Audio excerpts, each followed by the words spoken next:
Hello.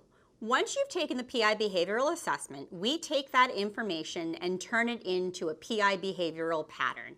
In that pattern, we measure 4 different drives, or the 4 factors. They are A, dominance, the drive for influence on people and events; B, extroversion, the drive for social interaction; C, patience, the drive for consistency and stability; and D, formality, the drive for rules and structure. Understanding each one of these 4 drives will help us better understand a person and how they operate in the workplace. PI has administered over 20 million assessments, and to make it easy for you, we've created 17 reference profiles. Think of it as shorthand, or an easy, digestible way for you to understand a wide variety of behaviors and needs. Your behavioral pattern might not fit exactly into one of these reference profiles, but most likely they'll come close. Your reference profile most closely matches an operator profile. So let's talk about some basic needs and behaviors that come along with the operator profile. So first and foremost, patience. You need a steady, stable work environment. You are someone that listens and needs an environment where you can take the time to get through the things you need to get through. You also are much more reserved, and you work much better in a one-on-one situation than you do in an overly social situation. You are still detail-oriented, you still have a thoroughness to your work, and you also are keeping in mind the needs of the team, right? So you're keeping in mind how the team needs you to keep this decision moving forward. It's important that you have a team around you that's understanding and that can provide you with that support.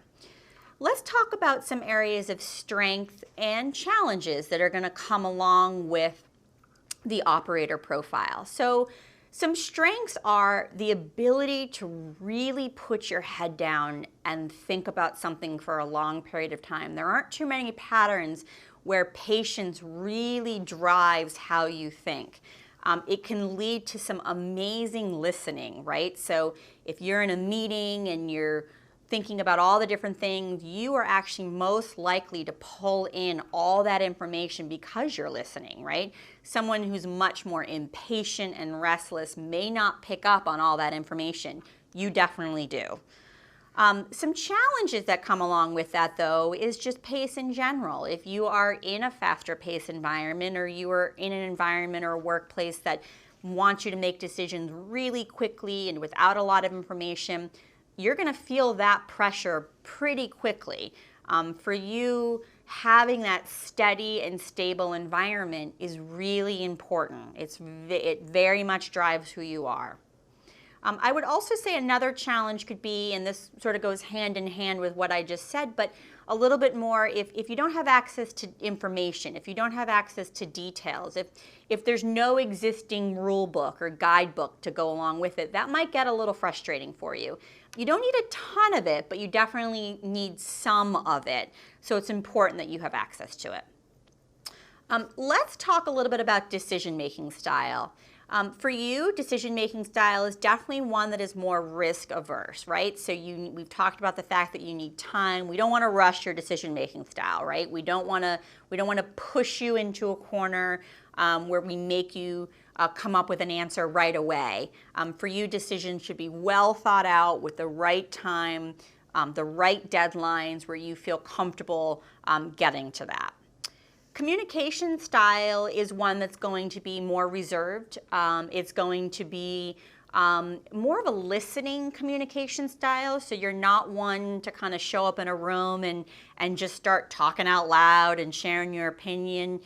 You're a little bit more kind of sitting back, listening, taking it all in, and so the communication style that you present is one that's very unassuming and unselfish. There's a little bit of a, sure, how can I help you type of a communication style.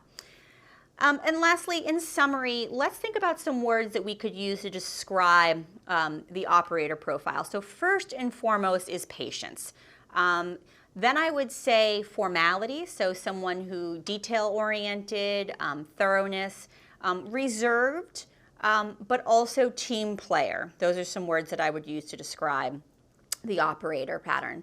So that's a little bit more about your operator profile.